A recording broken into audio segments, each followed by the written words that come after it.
Everyone. KAS ഇൻസൈറ്റ്സിൻ്റെ ഒരു പുതിയ വീഡിയോയിലേക്ക് എല്ലാവർക്കും സ്വാഗതം. KAS എക്സാമിന് വേണ്ടിയിട്ടുള്ള ഇന്ത്യൻ പൊളിറ്റി എന്ന വിഷയത്തിലെ രണ്ടാമത്തെ ക്ലാസ്സാണ് ഇന്നത്തേത്. കഴിഞ്ഞ ക്ലാസ്സിൽ നമ്മൾ ഇന്ത്യൻ കോൺസ്റ്റിറ്റ്യൂഷൻ എന്താണെന്ന് പഠിച്ചു. ഇന്നത്തെ ക്ലാസ്സിൽ നമ്മൾ അതിൻ്റെ സാലിയൻറ്റ് ഫീച്ചേഴ്സ്, അതിൻ്റെ പ്രത്യേകതകൾ എന്തൊക്കെയാണെന്നാണ് പഠിക്കാൻ വേണ്ടി പോകുന്നത്. KASന് വേണ്ടിയിട്ടുള്ള പ്രിലിമിനറി എക്സാം സിലബസ് ആണിത്. ഇതിൽ Indian constitution and it salient features ആണ് നമ്മൾ ഇന്ന് ചർച്ച ചെയ്യാൻ വേണ്ടി പോകുന്നത്. ഈ ഒരു വിഷയം പഠിക്കുന്നതിന് വേണ്ടി ആവശ്യമായ ബുക്കുകൾ ഇവയൊക്കെയാണ്. ക്ലാസ് 8 NCERTയിലെ സോഷ്യൽ ആൻഡ് പൊളിറ്റിക്കൽ ലൈഫ്, അതായത് ചാപ്റ്റർ 1, അതിൽ ഇന്ത്യൻ കോൺസ്റ്റിറ്റ്യൂഷൻ. ക്ലാസ് 9 SCERTയിലെ social science, Indian constitution rights and duties, 3rd chapter. Class 11 NCERTയിലെ Indian constitution at work, constitution why and how, 1st chapter. ഇവയൊക്കെയാണ്. ഇവയെ കൂടാതെ M. ലക്ഷ്മികാന്തിൻ്റെ ഇന്ത്യൻ പൊളിറ്റി എന്ന ബുക്കും നിങ്ങൾക്ക് റെഫർ ചെയ്യാവുന്നതാണ്. UPSC എക്സാമിന് വേണ്ടി റെഫർ ചെയ്യാൻ ഉപയോഗിക്കുന്നതാണ് ഈ ബുക്ക്. ഈ ബുക്കിൽ വളരെ സ്ട്രക്ചേർഡ് ആയിട്ടാണ് വിവരങ്ങൾ കൊടുത്തിരിക്കുന്നത്. കൂടാതെ വളരെ റിലയബിളായ ഓതൻറ്റിക്കായ ഡാറ്റയുമാണ്. അതുകൊണ്ട് തന്നെ ഈ ഒരു ബുക്കും നിങ്ങൾക്ക് സിലബസ് പ്രകാരം നോക്കി വായിക്കാവുന്നതാണ്. KAS ഇൻസൈറ്റ്സിൻ്റെ ഈ ഒരു ചാനൽ നിങ്ങൾ ആദ്യമായിട്ടാണ് സന്ദർശിക്കുന്നതെങ്കിൽ തീർച്ചയായും സബ്സ്ക്രൈബ് ചെയ്യുക. ഇന്നത്തെ ക്ലാസ്സിൽ നമ്മൾ ചർച്ച ചെയ്യാൻ പോകുന്നത് salient features of Indian constitution ആണ്. ഇന്ത്യൻ ഭരണഘടന എന്ന് പറയുന്നത് നമ്മുടെ കോൺസ്റ്റിറ്റ്യൂന്റ് അസംബ്ലി ഒറ്റയ്ക്കിരുന്ന് തയ്യാറാക്കിയ ഒരു ഭരണഘടനയല്ല, മറിച്ച് പല രാജ്യങ്ങളുടെ ഭരണഘടനയിൽ നിന്നും അവരുടെ ഭരണഘടനയിലെ നല്ല നല്ല കാര്യങ്ങൾ കടമെടുക്കുകയും അത് നമ്മുടെ ഭരണഘടനയിലേക്ക് ഉൾപ്പെടുത്തുകയും ചെയ്തിട്ടുണ്ട്. അതുകൊണ്ട് തന്നെ ഇന്ത്യൻ ഭരണഘടനയ്ക്ക് മറ്റു രാജ്യങ്ങളുടെ ഭരണഘടനയിൽ നിന്നും വ്യത്യസ്തമായി ഒരുപാട് പ്രത്യേകതകളുണ്ട്. അപ്പോൾ ഈ ഒരു പ്രത്യേകതകളാണ് സാലിയൻറ്റ് ഫീച്ചേഴ്സ് എന്ന് പറയുന്നത്. അപ്പോൾ ഈ ഒരു സാലിയൻറ്റ് ഫീച്ചേഴ്സ് എന്തൊക്കെയാണെന്നാണ് നമ്മൾ നോക്കാൻ വേണ്ടി പോകുന്നത്. ഏകദേശം 17ഓളം സാലിയൻറ്റ് ഫീച്ചേഴ്സ് ഇന്ത്യൻ ഭരണഘടനയ്ക്ക് പറയാറുണ്ട്. അപ്പോൾ ഇതിൽ ആദ്യത്തേത് ലെങ്തിയസ്റ്റ് റിട്ടൺ കോൺസ്റ്റിറ്റ്യൂഷൻ, ഏറ്റവും വലിയ നീളം കൂടിയ എഴുതപ്പെട്ട ഭരണഘടനയാണ് ഇന്ത്യൻ ഭരണഘടന എന്ന് പറയുന്നത്. എന്താണ് റിട്ടൺ കോൺസ്റ്റിറ്റ്യൂഷൻ, എന്തുകൊണ്ടാണ് ഇന്ത്യൻ ഭരണഘടന ലെങ്തിയസ്റ്റ് ആയത് തുടങ്ങിയ കാര്യങ്ങൾ വിശദമായിട്ട് നമ്മൾ ചർച്ച ചെയ്യാൻ പോവാണ്. ഡ്രോൺ ഫ്രം വാരിയസ് സോഴ്സസ്, ഞാൻ മുൻപ് പറഞ്ഞതുപോലെ പല രാജ്യങ്ങളിൽ നിന്നുള്ള ഭരണഘടനകളിൽ നിന്നുമാണ് നമ്മൾ ഈ ഇന്ത്യൻ ഭരണഘടനയ്ക്ക് ആവശ്യമായ വിവരങ്ങൾ എടുത്തിട്ടുള്ളത്. അപ്പോൾ it is drawn from various sources, ഒരുപാട് സോഴ്സുകളിൽ നിന്നും റെഫറൻസ് ഉണ്ട്. Blend of rigidity and flexibility, Indian ഭരണഘടനയിൽ മാറ്റം വരുത്താൻ പറ്റുമോ ഇല്ലയോ എളുപ്പത്തിൽ, ഈ ഒരു കാര്യമാണ് റിജിഡിറ്റി ഫ്ലെക്സിബിലിറ്റി കൊണ്ട് ഉദ്ദേശിക്കുന്നത്.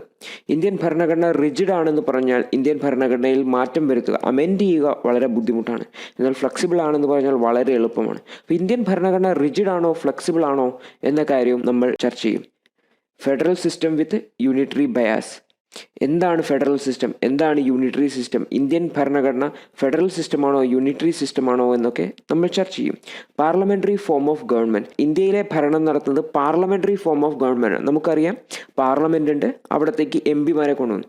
ഈ ഒരു പ്രത്യേകത എന്താണ്, എങ്ങനെയാണ് ഇത് ഫംഗ്ഷൻ ചെയ്യുന്നത് തുടങ്ങിയ കാര്യങ്ങളും നമ്മൾ ചർച്ച ചെയ്യും. Synthesis of parliamentary sovereignty and judicial supremacy, നമ്മുടെ രാജ്യത്ത് പാർലമെൻ്റ് ഉണ്ട്, അതായത് ജനപ്രതിനിധികൾ പോകുന്ന പാർലമെൻ്റ് ഉണ്ട്. അതുപോലെ തന്നെ ഇവിടെ ജുഡീഷ്യൽ ഉണ്ട്, സുപ്രീം കോടതിയുണ്ട്, ഹൈക്കോടതികളുണ്ട്. അപ്പോൾ ഇവ രണ്ടും 2 പില്ലേഴ്സാണ്. അപ്പോൾ ഈ 2 പില്ലേഴ്സും തമ്മിലുള്ള ആ ഒരു സിങ്ക് എങ്ങനെയാണ് കൊണ്ടുപോകുന്നത്, ഇതിൽ ആരാണ് സുപ്രീം അതോറിറ്റി തുടങ്ങിയ കാര്യങ്ങളൊക്കെയാണ് സാലിയൻറ്റ് ഫീച്ചേഴ്സ് വരുന്നത്. ഇൻ്റഗ്രേറ്റഡ് ആൻഡ് ഇൻഡിപെൻഡൻറ്റ് ജുഡീഷ്യറി, വളരെ ഇൻഡിപെൻഡൻ്റ് ആയ ഒരു ജുഡീഷ്യൽ സിസ്റ്റമാണ് ഇന്ത്യയിലുള്ളത്. ഇതെങ്ങനെയാണ് നമ്മുടെ കോൺസ്റ്റിറ്റ്യൂഷൻ കൊണ്ടുവരുന്നത്. കൂടാതെ ഫണ്ടമെൻ്റൽ റൈറ്റ്സ്, ഓരോ ഇന്ത്യൻ പൗരനും അവൻ്റെ അവകാശങ്ങളുണ്ട്, അവന് സ്റ്റേറ്റ് നൽകേണ്ട കുറച്ച് കാര്യങ്ങളുണ്ട്. ഇവയാണ് ഫണ്ടമെൻ്റൽ റൈറ്റ്സ് എന്ന് വിളിക്കുന്നത്. അപ്പോൾ ഇത് ഇന്ത്യൻ ഭരണഘടനയിൽ വളരെ വ്യക്തമായിട്ട് പറയുന്നുണ്ട്. Directive principles of state policy, അതായത് ഇന്ത്യയിൽ ഒരു ഫെഡറൽ സിസ്റ്റം പോലെയാണെന്ന് പറഞ്ഞു. അപ്പോൾ ഈ ഒരു ഫെഡറൽ സിസ്റ്റത്തിൽ സ്റ്റേറ്റ്സിന്, അതായത് സംസ്ഥാനങ്ങൾക്ക് അവരുടേതായ റോളുകളുണ്ട്, അവരുടേതായ അധികാരങ്ങളുണ്ട്. അപ്പോൾ ഈ ഒരു അധികാരം ഭാവിയിൽ എങ്ങനെ ഉപയോഗിക്കണം, അല്ലെങ്കിൽ എങ്ങനെയാണ് ഇത് മുന്നോട്ട് കൊണ്ടുപോകേണ്ടത് എന്നത് സംബന്ധിച്ച കുറേ നിർദ്ദേശങ്ങൾ ഭരണഘടനയിൽ കൊടുത്തിട്ടുണ്ട്. അപ്പോൾ ഈ ഒരു കാര്യങ്ങളാണ് ഡയറക്റ്റീവ് പ്രിൻസിപ്പിൾസ് ഓഫ് സ്റ്റേറ്റ് പോളിസീസിൽ വരുന്നത്. ഫണ്ടമെൻ്റൽ ഡ്യൂട്ടീസ് ഉണ്ട്, അതായത് ഓരോ പൗരനും അവകാശങ്ങൾ കൂടാതെ അവൻ്റെ ധർമ്മങ്ങൾ കൂടിയുണ്ട്. അപ്പോൾ ഈ ഒരു ധർമ്മങ്ങളാണ് ഫണ്ടമെൻ്റൽ ഡ്യൂട്ടീസ് വരുന്നത്. ഭാരതം എന്ന് പറയുന്നത് ഒരു സെക്യുലർ സ്റ്റേറ്റ് ആണ്. എന്താണ് സെക്യുലർ സ്റ്റേറ്റ്? നമ്മുടെ രാജ്യത്ത് ഒരുപാട് മതങ്ങളുണ്ട്. അപ്പോൾ ഇത്രയും മതങ്ങളിൽപ്പെട്ട ആൾക്കാർ ഒന്നിച്ച് ജീവിക്കുന്ന സമയത്ത് നമ്മൾ ഏതെങ്കിലും ഒരു മതത്തെ പ്രിഫർ ചെയ്യേണ്ടതുണ്ടോ, അല്ലെങ്കിൽ നമ്മൾക്ക് എല്ലാ മതത്തെയും ഒരുപോലെ കാണാൻ പറ്റുമോ തുടങ്ങിയ കാര്യങ്ങളൊക്കെയാണ് സെക്യുലർ സ്റ്റേറ്റ് കൊണ്ട് ഉദ്ദേശിക്കുന്നത്.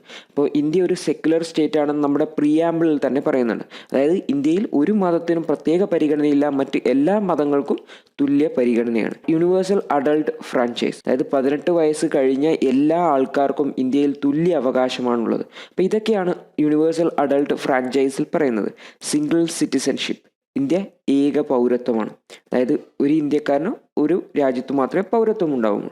ഇൻഡിപെൻഡൻറ്റ് ബോഡീസ് ആണ്. അതായത് നമ്മുടെ രാജ്യത്ത് ഒരുപാട് ഇൻഡിപെൻഡൻറ്റ് ബോഡീസ് ഉണ്ട്. അതായത് നമ്മുടെ രാജ്യത്തിൻ്റെ സിസ്റ്റം വളരെ എഫിഷ്യൻ്റ് ആയിട്ടും അല്ലെങ്കിൽ വളരെ ഇൻഡിപെൻഡൻ്റ് ആയിട്ടും വർക്ക് ചെയ്യുന്നത് ഇത്തരത്തിലുള്ള ഇൻഡിപെൻഡൻറ്റ് ബോഡീസിൻ്റെ കൊണ്ടാണ്. അപ്പോൾ ഈ കാര്യങ്ങളൊക്കെയാണ് ഇൻഡിപെൻഡൻറ്റ് ബോഡീസ് എന്ന ടോപ്പിക്കിൽ നമ്മൾ ചർച്ച ചെയ്യാൻ വേണ്ടി പോകുന്നത്. അതായത് ഇന്ത്യൻ ഭരണഘടനയിൽ തന്നെ ഇത്തരം ഇൻഡിപെൻഡൻറ്റ് ബോഡീസിനെ കുറിച്ച് പരാമർശിക്കുന്നുണ്ട്. എമർജൻസി പ്രൊവിഷൻസ്, രാജ്യം ഒരു പ്രത്യേക അവസ്ഥയിലേക്ക്, ഒരു പ്രത്യേക സാഹചര്യത്തിലേക്ക് കടന്നു പോകുമ്പോൾ എങ്ങനെയാണ് നമ്മുടെ രാജ്യത്തെ ഹാൻഡിൽ ചെയ്യേണ്ടത് എന്നത് സംബന്ധിച്ചുള്ള എമർജൻസി പ്രൊവിഷൻസ് ഉണ്ട്. ചില ഫണ്ടമെൻ്റൽ റൈറ്റ്സ് കട്ടാവും. അതായത് ആ സമയത്ത് നമുക്ക് ഫണ്ടമെൻ്റൽ റൈറ്റ്സ് ക്ലെയിം ചെയ്യാൻ വേണ്ടി പറ്റില്ല. അപ്പോൾ ഇത്തരത്തിൽ എമർജൻസി പ്രൊവിഷൻസ് എന്തൊക്കെയുണ്ട്? സാമ്പത്തിക അടിയന്തരാവസ്ഥകളുണ്ട്, അല്ലെങ്കിൽ മറ്റ് ടെറർ അറ്റാക്ക് വരുന്ന സമയത്തുള്ള അടിയന്തരാവസ്ഥകളുണ്ട്. അപ്പോൾ ഇത്തരത്തിലുള്ള എമർജൻസി പ്രൊവിഷൻസും നമ്മുടെ ഭരണഘടനയിൽ പരാമർശിച്ചിട്ടുണ്ട്. 3 ടയർ ഗവൺമെൻറ് ഉണ്ട്. അതായത് 3 തലത്തിലുള്ള ഗവൺമെൻറ്റാണ് ഇന്ത്യയിലുള്ളത്. ഒന്ന് സെൻട്രൽ ഗവൺമെൻറ് ഉണ്ട്, ഒന്ന് സ്റ്റേറ്റ് ഗവൺമെൻറ് ഉണ്ട്, പിന്നെ ലോക്കൽ സെൽഫ് ഗവൺമെൻറ് ഉണ്ട്. അപ്പോൾ ഇങ്ങനെയുള്ള 3 ഗവൺമെൻറ്, അതിൻ്റെ 3ൻ്റെ വർക്കിങ്ങും, എങ്ങനെയാണ് അവിടത്തേക്കുള്ള തിരഞ്ഞെടുപ്പ്, ആരൊക്കെയാണ് അവിടുത്തെ അംഗങ്ങളാവേണ്ടത് തുടങ്ങിയത് സംബന്ധിച്ച വിശദമായ കാര്യങ്ങൾ ഈ ഒരു നമ്മുടെ ഭരണഘടനയിൽ പരാമർശിച്ചിട്ടുണ്ട്. അപ്പോൾ ഇതും നമ്മുടെ ഭരണഘടനയുടെ ഒരു പ്രത്യേകതയാണ്. ഇപ്പോൾ കോപ്പറേറ്റീവ് സൊസൈറ്റീസിനെ കുറിച്ച്, സഹകരണ സൊസൈറ്റീസിനെ കുറിച്ചും നമ്മുടെ ഭരണഘടനയിൽ പരാമർശമുണ്ട്. അപ്പോൾ ഇത്തരത്തിൽ ഈ പറഞ്ഞ 17 കാര്യങ്ങളും ഇന്ത്യൻ ഭരണഘടനയിൽ പരാമർശിച്ചിട്ടുണ്ട്. അപ്പോൾ ഈ ഒരു കാര്യങ്ങളൊക്കെ മറ്റ് രാജ്യങ്ങളുടെ ഭരണഘടനയിൽ നമുക്ക് വളരെ അപൂർവമായിട്ട് കാണാൻ വേണ്ടി പറ്റുകയുള്ളൂ. ഈ ഒരു പ്രത്യേകതകൾ ഒക്കെയാണ് നമ്മൾ ഇന്നത്തെ ക്ലാസ്സിൽ വിശദമായിട്ട് ചർച്ച ചെയ്യാൻ വേണ്ടി പോകുന്നത്. അപ്പോൾ എല്ലാ പ്രത്യേകതകളും വിശദമായിട്ട് ഈ ഒരു ക്ലാസ്സിൽ ചർച്ച ചെയ്യാൻ പറ്റണമെന്നില്ല. അപ്പോൾ ആദ്യത്തെ 1, 2, 3 ഞാൻ ഇന്നത്തെ ക്ലാസ്സിൽ ചർച്ച ചെയ്യും. ശേഷിക്കുന്നവ വരുന്ന ക്ലാസ്സുകളിൽ വിശദമായിട്ട് ചർച്ച ചെയ്യുന്നതായിരിക്കും. അപ്പോൾ നമുക്ക് ആദ്യത്തെ നോക്കാം, ലെങ്തിയസ്റ്റ് റിട്ടൺ കോൺസ്റ്റിറ്റ്യൂഷൻ. ഇതിൽ 2 വാക്കുകളുണ്ട്, ലെങ്തിയസ്റ്റ്, റിട്ടൺ കോൺസ്റ്റിറ്റ്യൂഷൻ. അപ്പോൾ ലെങ്തിയസ്റ്റ് എന്ന് പറഞ്ഞാൽ ഏറ്റവും നീളം കൂടിയത്. അപ്പോൾ റിട്ടൺ കോൺസ്റ്റിറ്റ്യൂഷൻ. അപ്പോൾ എന്താണ് ഈ റിട്ടൺ കോൺസ്റ്റിറ്റ്യൂഷൻ, എന്താണ് അൺറിട്ടൺ കോൺസ്റ്റിറ്റ്യൂഷൻ എന്നൊന്ന് നമുക്ക് നോക്കാം. അപ്പോൾ നമുക്ക് ഭരണഘടനകളെ 2ആയിട്ട് തരംതിരിക്കാൻ വേണ്ടി പറ്റും. ഒന്ന് റിട്ടൺ കോൺസ്റ്റിറ്റ്യൂഷനും മറ്റേത് അൺറിട്ടൺ കോൺസ്റ്റിറ്റ്യൂഷനും. അതായത് ഒന്ന് എഴുതപ്പെട്ടതും ഒന്ന് എഴുതപ്പെടാത്തതും എന്നാണ് അർത്ഥം. എന്നാൽ ഈ ഒരു വാക്ക് സൂചിപ്പിക്കുന്നത് പോലെ ഒന്ന് എഴുതാത്ത ഭരണഘടനയല്ല. 2 ഭരണഘടനകളും എഴുതപ്പെട്ട രൂപത്തിൽ തന്നെയാണ്. പക്ഷേ ഈ ഒരു റിട്ടൺ അൺറിട്ടൺ എന്നതുകൊണ്ട് എന്താണ് വ്യത്യാസമെന്ന് ഞാനിപ്പോൾ പറയാം. കൂടാതെ ഇപ്പോൾ ഒരു ഉദാഹരണത്തിന് റിട്ടൺ കോൺസ്റ്റിറ്റ്യൂഷൻ ഉള്ളത് ഇന്ത്യയിൽ റിട്ടൺ കോൺസ്റ്റിറ്റ്യൂഷനാണ്, അമേരിക്ക USA റിട്ടൺ കോൺസ്റ്റിറ്റ്യൂഷനാണ്. എന്നാൽ അൺറിട്ടൺ കോൺസ്റ്റിറ്റ്യൂഷനുള്ള 2 രാജ്യങ്ങളാണ് ബ്രിട്ടനും ഇസ്രായേലും. എന്താണ് ഈ ഒരു റിട്ടൺ കോൺസ്റ്റിറ്റ്യൂഷൻ? റിട്ടൺ കോൺസ്റ്റിറ്റ്യൂഷൻ എന്ന് പറഞ്ഞു കഴിഞ്ഞാൽ ഒരു കോൺസ്റ്റിറ്റ്യൂവൻ്റ് അസംബ്ലി ഫോം ചെയ്തിട്ട് അവരുടെ ചർച്ചയുടെ അടിസ്ഥാനത്തിൽ ഒരു ബുക്കായിട്ട് കോൺസ്റ്റിറ്റ്യൂഷനെ എഴുതി വച്ചിട്ടുണ്ടെങ്കിലാണ് അതിനെ റിട്ടൺ കോൺസ്റ്റിറ്റ്യൂഷൻ എന്ന് പറയുന്നത്. അതായത് ഒരു ബുക്കിൻ്റെ രൂപത്തിൽ എഴുതി വച്ചിട്ടുണ്ടെങ്കിലാണ് അതിനെ റിട്ടൺ കോൺസ്റ്റിറ്റ്യൂഷൻ എന്ന് വിളിക്കുന്നത്.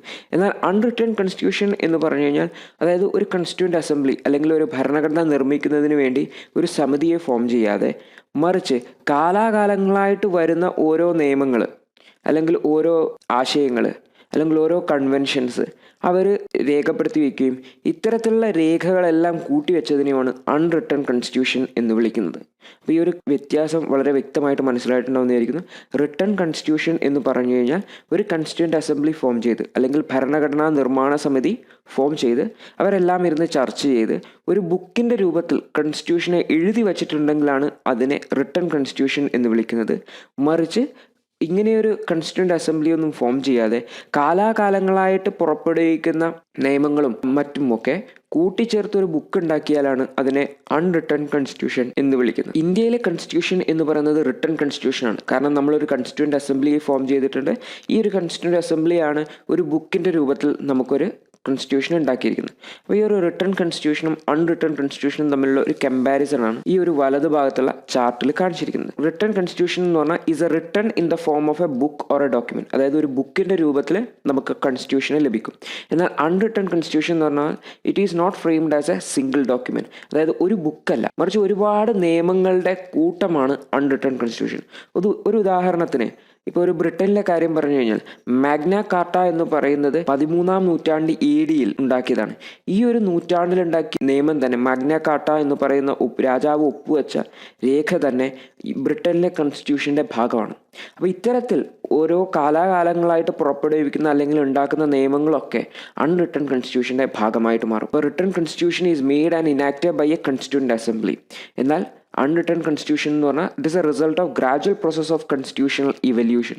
കാലാകാലങ്ങളായിട്ട് ഉണ്ടാക്കുന്ന നിയമങ്ങളുടെ സംഗ്രഹമാണ് അൺറിട്ടൺ കോൺസ്റ്റിറ്റ്യൂഷൻ ആയിട്ട് വരുന്നത്. എന്നാൽ റിട്ടൺ കോൺസ്റ്റിറ്റ്യൂഷനിൽ ഒരു കോൺസ്റ്റിറ്റ്യൂവൻ്റ് അസംബ്ലി ഇനാക്ട് ചെയ്തായിരിക്കും. Written constitution is usually less flexible than an unwritten constitution. അത് means it is a rigid constitution. But unwritten constitution it depends mostly on the unwritten rules or convention which do not require any formal amendment. Flexible or elastic constitution. ഞാൻ പറഞ്ഞു written constitution എന്ന് പറഞ്ഞാൽ നമുക്കൊരു ബുക്കിൻ്റെ രൂപത്തിൽ കിട്ടുന്നു. അപ്പോൾ അതിൽ പ്രധാനപ്പെട്ട കാര്യങ്ങളെല്ലാം പറഞ്ഞിട്ടുണ്ടാവും. അപ്പോൾ ഇതിൽ എന്തെങ്കിലും മാറ്റം വരുത്തണമെങ്കിൽ ചിലപ്പോൾ ആ കോൺസ്റ്റിറ്റ്യൂഷനിൽ തന്നെ പറഞ്ഞിട്ടുണ്ടാവും അമെൻമെൻറ്റ്സ് എങ്ങനെയാണ് ചെയ്യേണ്ടതെന്ന്. പക്ഷേ ഇത്തരത്തിലുള്ളൊരു മാറ്റം വരുത്തുക എന്ന് പറഞ്ഞു കഴിഞ്ഞാൽ കുറച്ച് ബുദ്ധിമുട്ടാണ്. കാരണം ഈ ഒരു കോൺസ്റ്റിറ്റ്യൂഷൻ എന്ന് പറയുന്നത് ഒരു ബുക്കിൻ്റെ അകത്ത് ആവശ്യമായ കാര്യങ്ങളൊക്കെ ചേർത്താണ്. അപ്പം നോർമലി ഒരു റിട്ടൺ കോൺസ്റ്റിറ്റ്യൂഷൻ എന്ന് പറഞ്ഞു കഴിഞ്ഞാൽ റിജിഡ് ആയിരിക്കും, അതായത് നമുക്ക് മാറ്റം വരുത്താൻ വേണ്ടി പറ്റാത്തതാണ്. എന്നാൽ അൺറിട്ടൺ കോൺസ്റ്റിറ്റ്യൂഷൻ എന്ന് പറഞ്ഞു കഴിഞ്ഞാൽ കുറേ രേഖകളുടെ ഒരു സംഗ്രഹമാണ്. അപ്പോൾ പുതിയൊരു രേഖ കൂടി ഉണ്ടാക്കി കഴിഞ്ഞാൽ അതുകൂടി ഇതിൻ്റെ കൂടെ ചേർത്താൽ മതി. ആ പഴയ ഒരു നിയമത്തിനെ ഓവർ റൂൾ ചെയ്യുന്ന രീതിയിൽ ഒരു പുതിയ നിയമം ഉണ്ടാക്കിയാൽ മതി. അപ്പോൾ ഇത്തരത്തിൽ അൺറിട്ടൺ കോൺസ്റ്റിറ്റ്യൂഷനിൽ ഒരു പുതിയ നിയമം ഉണ്ടാക്കി അത് ഇതിൻ്റെ കൂടെ ചേർത്ത് കഴിഞ്ഞാൽ അതിൽ ഭരണഘടനയിൽ മാറ്റം വന്നു. അപ്പോൾ അൺറിട്ടൺ കോൺസ്റ്റിറ്റ്യൂഷൻ ഫ്ലെക്സിബിളാണ്, അത് വളരെ എളുപ്പത്തിൽ നമുക്ക് മാറ്റാൻ വേണ്ടി പറ്റും. എന്നാൽ റിട്ടൺ കോൺസ്റ്റിറ്റ്യൂഷൻ നോർമലി റിജിഡാണ്. പക്ഷേ ഇന്ത്യൻ ഭരണഘടന റിജിഡാണോ ഫ്ലെക്സിബിൾ ആണോ എന്ന് നമ്മൾ ചർച്ച ചെയ്യാൻ പോകുന്നതാണ്. Written constitution is definite. Its provisions can be quoted in support or against any power exercised by the government. Cannot be produced in evidence. It has to be proved by quoting its source and practices. അതായത് written constitution എന്ന് പറയുന്ന ബുക്കിൽ ആ ഒരു ബുക്കിൻ്റെ ഉള്ളിലുള്ള കാര്യങ്ങൾ മാത്രമാണ് കോൺസ്റ്റിറ്റ്യൂഷനിലുള്ളത്, അതിൻ്റെ പുറത്തുള്ള ഒന്നുമില്ല. അതുകൊണ്ട് തന്നെ നമുക്ക് എന്തെങ്കിലും ആവശ്യത്തിന് ഒരു കോടതിയിലോ അല്ലെങ്കിൽ ഗവൺമെൻറ്റിൻ്റെ ഒരു പ്രവർത്തനത്തെ ചോദ്യം ചെയ്യുന്നതിനോ നമുക്ക് ഈ ഒരു റിട്ടൺ കോൺസ്റ്റിറ്റ്യൂഷനിലെ ഇന്ന ആർട്ടിക്കിൾ എന്ന് പറഞ്ഞ് കോട്ട് ചെയ്യാൻ വേണ്ടി പറ്റും. എന്നാൽ അൺറിട്ടൺ കോൺസ്റ്റിറ്റ്യൂഷൻ എന്ന് പറയുന്നത് കാലാകാലങ്ങളായിട്ട് വന്നിട്ടുള്ള നിയമങ്ങളാണ്. അപ്പോൾ ഒരുപാട് നിയമങ്ങളുടെ സംഗ്രഹമാണ്. നമുക്ക് ഏതെങ്കിലും ഒരു കാര്യം ക്ലെയിം ചെയ്യണമെങ്കിൽ, ഗവൺമെൻറ്റിന് ഏതെങ്കിലും ഒരു കാര്യം പ്രവർത്തനം തെറ്റാണെന്ന് പറയണമെങ്കിൽ ഇത്തരത്തിൽ ആ കാലത്തോ മറ്റോ ഉണ്ടാക്കിയിരിക്കുന്ന ഏതെങ്കിലും ഒരു നിയമം എടുത്തിട്ട് കൊണ്ടുവരണം. അതായത് ഒരുപാട് ഡോക്യുമെൻറ്റ്സ് ഉണ്ടാവും അൺറിട്ടൺ കോൺസ്റ്റിറ്റ്യൂഷനിൽ. അൺറിട്ടൺ കോൺസ്റ്റിറ്റ്യൂഷൻ എന്ന് പറഞ്ഞാൽ നമുക്കൊരു സ്ഥലത്ത് കോട്ട് ചെയ്യുക അല്ലെങ്കിൽ ഒരു ഗവൺമെൻറ്റിനെതിരെയുള്ളത് കോട്ട് ചെയ്യുക എന്നുള്ള ഭയങ്കര ബുദ്ധിമുട്ടാണ്. കൂടാതെ അത് അമെൻഡ് ചെയ്യാൻ ഭയങ്കര എളുപ്പമായതുകൊണ്ട്, അതായത് ഒരു ഫ്ലെക്സിബിൾ കോൺസ്റ്റിറ്റ്യൂഷൻ ആയതുകൊണ്ട് അവർ വേണമെങ്കിൽ തൊട്ടടുത്ത നിമിഷം തന്നെ പുതിയൊരു നിയമം ഉണ്ടാക്കിയിട്ട് പഴയ നിയമത്തിന് ഓവർ റൂൾ ചെയ്യാൻ വേണ്ടി പറ്റും. അപ്പോൾ ഇതൊക്കെയാണ് റിട്ടൺ കോൺസ്റ്റിറ്റ്യൂഷനും അൺറിട്ടൺ കോൺസ്റ്റിറ്റ്യൂഷനും തമ്മിലുള്ള വ്യത്യാസങ്ങൾ. റിട്ടൺ കോൺസ്റ്റിറ്റ്യൂഷൻ എന്ന് പറഞ്ഞാൽ it's a book in the form of a document. It is enacted by a constituent assembly. അതായത് ഒരു അസംബ്ലി ഫോം ചെയ്ത് അവർ ചർച്ച ചെയ്ത് തീരുമാനിച്ചുണ്ടാക്കിയ ഒരു ബുക്കാണ് റിട്ടൺ കോൺസ്റ്റിറ്റ്യൂഷൻ. പക്ഷേ അൺറിട്ടൺ കോൺസ്റ്റിറ്റ്യൂഷൻ എന്ന് പറഞ്ഞാൽ ഒരു സിംഗിൾ ഡോക്യുമെൻ്റ് അല്ല, മറിച്ച് ഒരുപാട് ഡോക്യുമെൻറ്റ്സ് കൂടിച്ചേർന്നതിനാണ് അൺറിട്ടൺ കോൺസ്റ്റിറ്റ്യൂഷൻ എന്ന് വിളിക്കുന്നത്. It is very comprehensive, elaborate and detailed document. അപ്പോൾ ഇന്ത്യൻ കോൺസ്റ്റിറ്റ്യൂഷൻ എന്ന് പറയുന്നത് very comprehensive, elaborate and detailed document ആണ്. എന്തുകൊണ്ടാണ് ഇന്ത്യയിലെ കോൺസ്റ്റിറ്റ്യൂഷൻ ഇത്രയും വലിയൊരു കോൺസ്റ്റിറ്റ്യൂഷൻ ആയി മാറിയെന്ന് നമുക്ക് നോക്കാം. Why it is lengthiest. ഇന്ത്യയിലെ ഒരുപാട് സംസ്ഥാനങ്ങളുണ്ട്, വ്യത്യസ്ത വിഭാഗക്കാരായ ആൾക്കാരുകളുണ്ട്. ഇന്ത്യയിലെ ഈ എല്ലാ ആൾക്കാരെയും എല്ലാ ഭൂപ്രകൃതിയെയും എല്ലാ തരത്തിലുള്ള കാര്യങ്ങളെയും ഒക്കെ ഉൾപ്പെടുത്തുന്നതിന് വേണ്ടിയിട്ട് ഇന്ത്യൻ കോൺസ്റ്റിറ്റ്യൂഷൻ വളരെ ഡീറ്റെയിൽഡ് ആയിട്ടാണ് എഴുതിയിരിക്കുന്നത്. ഒരു ഉദാഹരണത്തിന് ഇന്ത്യയിൽ വ്യത്യസ്ത വിഭാഗക്കാരുണ്ടെന്ന് പറഞ്ഞു.